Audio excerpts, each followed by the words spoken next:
హరి ఓం శివాయ గురువే నమ.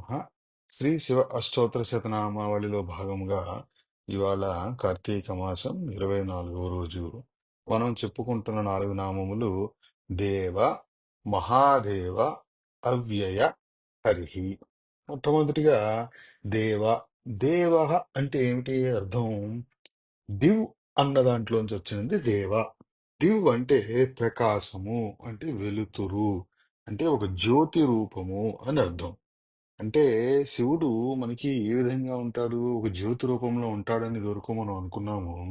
ఆయన ఒక ప్రకాశం, ఆయన ఒక వెలుగు. మనం ప్రార్థనా మంత్రాలు చెప్పుకునేటప్పుడు అసతో మా సద్గమయ, తమసో మా జ్యోతిర్గమయ, మృత్యోర్మా అమృతంగమయ, ఓం శాంతి శాంతి శాంతి అని చెప్పుకుంటాం. ఇందులో ఏముంటుంది? ఒకటి, దేవా మమ్మల్ని అసత్యము నుండి సత్యమునకు నడిపించుము, చీకటి నుండి వెలుగులోకి నడిపించు, మృత్యువు నుంచి అమృతతత్వానికి నన్ను నడిపించు అని. ఇక్కడ మనం ఆయన్ని దేవా అని సంబోధించాం. దేవా అని సంబోధించటంలో అర్థం ఏముంది?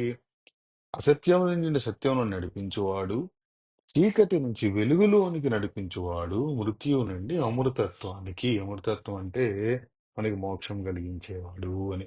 అందుకని జ్యోతి రూపంలో ఉండి ఇవి చేస్తారు కాబట్టి ఈయన దేవా అన్నారు. ఇక రెండవ నామము మహాదేవ. అంటే ముందు చెప్పుకున్న దేవాకి ఇది ఏమవుతుందంటే పొడిగింపులా ఉంటుంది.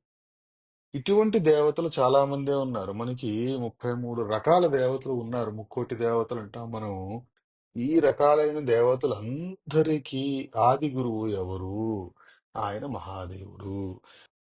మనం ఇదివరలో కూడా చెప్పుకున్నాం. సృష్టికి మూలము, సృష్టిలోను, సృష్టి ఆద్యంతము, సృష్టి తరువాత అన్నీ ఆయనే అని. ఎన్ని రకములైన దేవతలు, దేవుళ్ళు ఉన్నారో అందరూ ఆఖరికి ఆయనలో కలిసిపోతారు. ఇక ఆయన ఒక్కడే మిగిలిపోతాడు. అందుకని ఆయన్ని మహాదేవ అన్నారు. ఇక మూడవది అవ్యయ. అవ్యయాలో రెండు అర్థాలున్నాయి. ఒకటి, ఎన్నడూ నశించనిది అని.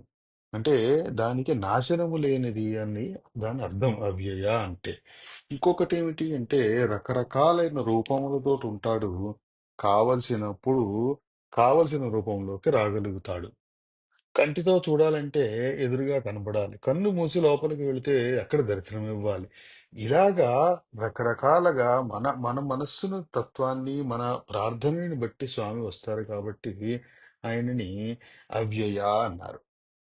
మనం పురుష సూక్తంలో వేదాహమేతం పురుషం మహాంతం ఆదిత్యవర్ణం తమసస్తు పారే సర్వాణి రూపాణి చిత్యవీర నామాని కృత్యాభివదన్యదాస్తే అని చెప్పుకుంటాం. అంటే ఈ మాంసనేత్రములుగా కనపడటానికి వీలుగా కిందకి రాగలిగిన శక్తి రీతిలో స్వరూపమిచ్చి భక్తులను దయగలిగిస్తారు కాబట్టి ఇవన్నీ మనం అవ్యయ అన్నాం. ఇక నాలుగవది హరిహి. హరిహి అంటే విష్ణుమూర్తికి హరి అని ఉన్నది, ఈయనకి హరి అని ఉన్నది. ఏమిటి భేదం? మనం ఇదివరలో చెప్పుకున్నాం, మళ్ళీ చెప్పుకుందాం. హరికి, హరుడికి అంటే విష్ణుమూర్తికి శివుడికి భేదం లేదు. మీరు చూస్తే ఈయన్ని హరి అన్నారు ఇక్కడ. అసలు హరి అంటే ఏమిటి? అన్ని పాపాలని తీసేసి సమస్తాన్ని హరించేవాడు కాబట్టి హరి అన్నారు. అంటే ఆయన సమస్త పాపాలను తీసేస్తారు, ఈయన సమస్త పాపాలను తీసేస్తారు. మరి ఇంక భేదం ఎక్కడుంది? భేదం లేనే లేదు. అందుకని ఈయన హరిహి అని కూడా అన్నారు.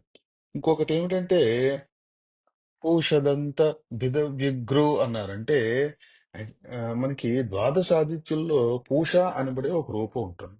అది ఏం చేసిందంటే దక్షయజ్ఞం జరిగినప్పుడు పక్కపక్క నవ్వారు. ఇప్పుడు ఈ అవమానపరిచిన ఘటనలు ఇవన్నీ జరుగుతున్నప్పుడు. అందుకని అక్కడ ఉండే చండీశ్వరుడు కోపం వచ్చి ధనుస్సుతోటి ఒకటి కొడితే ఆయనకున్న పళ్ళన్నీ ఊడిపోయాయి.